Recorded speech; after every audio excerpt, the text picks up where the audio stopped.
नमस्कार, आप देख रहे हैं दूरदर्शन टीवी। मैं हूं डीएन शुक्ला।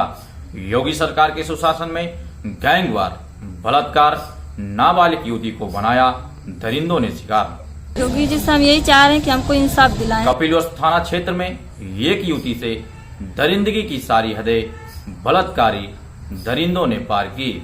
नहीं, पुलिस भी धमका रही। हमारे घर 12 बजे रात को आए थे, हमको डरा धमका रहे थे, बोल रहे थे 20 लाख रुपया ले लो, सुलह हो।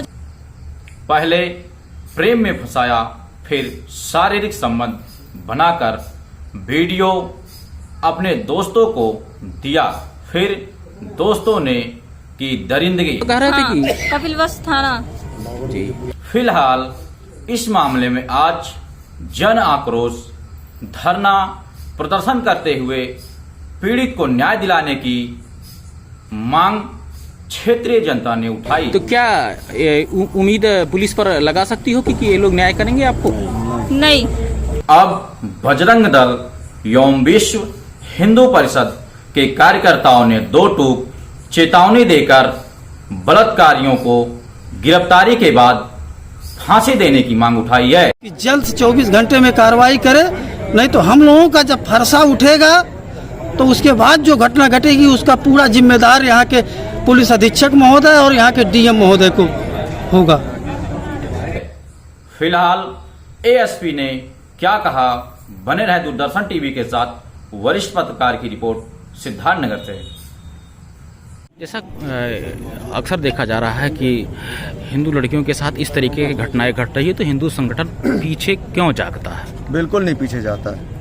हिंदू संगठन को जहां भी जानकारी मिलती है, जैसे जानकारी मिलती है, सबसे पहले रण में हम कूदते हैं और हम किसी की परवाह नहीं करते। हम नेता नहीं हैं, हमें चुनाव नहीं लड़ना होता है, लेकिन फिर भी सबसे पहले हम कूदते हैं। यह हमारे शासन प्रशासन की नाकामी है।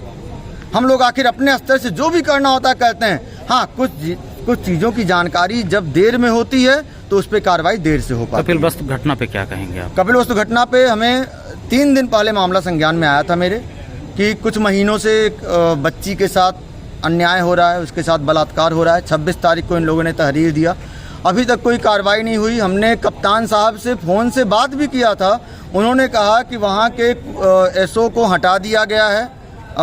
कपिलवस्तु थाने के 5 लोगों की गिरफ्तारी हो गई है, लेकिन इसकी पुष्टि आप कर रहे हैं क्या? पेपरों में उन अपराधियों के नाम छपे हैं? लेकिन पेपरों में पता चल रहा है उनका फोटो छपा है? नहीं, बिल्कुल नहीं। पेपरों में को लेख की, प्रेस नोट में को लेख की दी जा रही है। मतलब कहने का मतलब लीपापोती की जा रही है।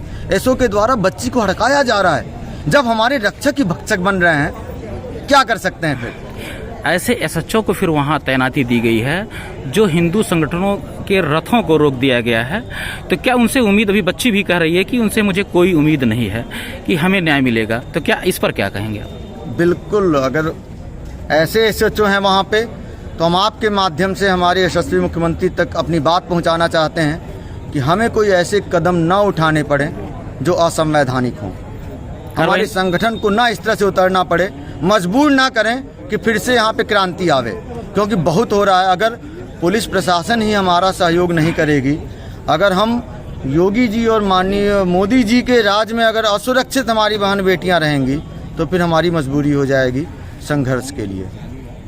जन आक्रोश ही आज का नहीं है, काफ़ी दिनों से जन आक्रोश चल रहा है और इस जन आक्रोश का समर्थन भी पुलिस विभाग को करना चाहिए।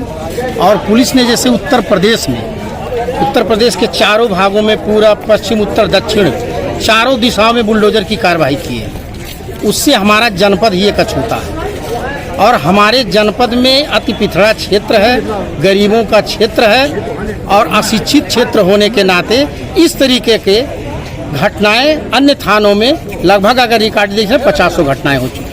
क्या कहना चाह रहे हैं कि इस घटना जो हुई है, ये अपराधियों पर क्या कार्रवाई? घटना जो हुई अपराधियों पर, मैं चाहता था कि जो एक लड़की का अश्लील वीडियो एक दूसरे को परोस करके एक सिस्टम से, एक ही सजातीय जात के लोगों ने उसका प्रयोग किया, तो इससे तो ये क्लियर है कि इनके नीयत बहुत गंदी थी, और जिसकी बहुत नीयत गंदी है तो इनके खिलाफ कार्रवाई भी अच्छी काउंटर की होनी चाहिए। तो क्यों इतनी कार्रवाई देरी हो रही है? अब कार्रवाई जो देरी हो रही है तो इसमें प्रशासन की खामोशी है। दिनांक 27/10/2025 को थाना कपिलवस्तु पर एक प्रार्थना पत्र प्राप्त हुआ जिसमें एक लड़की का फ़ोटो वायरल करके उसे ब्लैकमेलिंग कर उसके साथ बलात्कार करने की घटना अंकित की गई थी। उक्त प्रार्थना पत्र का तत्काल संज्ञान लेते हुए थाना कपिल वस्तु पर उचित धाराओं में अभियोग पंजीकृत किया गया। पंजीकृत करके तत्काल जो पीड़िता थी उसका मेडिकल परीक्षण कराया गया और माननीय न्यायालय में उसके 183 BNSS के अंतर्गत कथन अंकित कराए गए। इस घटना में संलिप्त अब तक 5 अभियुक्तों की गिरफ्तारी की जा चुकी है। शेष अभियुक्तों की जो गिरफ्तारी है वो शीघ्र की जाएगी, उसके लिए हमारी टीमें लगी हुई हैं और इस घटना में जो अभियुक्त अब तक प्रकाश में आए हैं या जो भी इसमें संलिप्त थे उनके विरुद्ध कठोर से कठोर कार्रवाई की जाएगी। विवेचना थाना कपिल वस्तु पर प्रचलित है।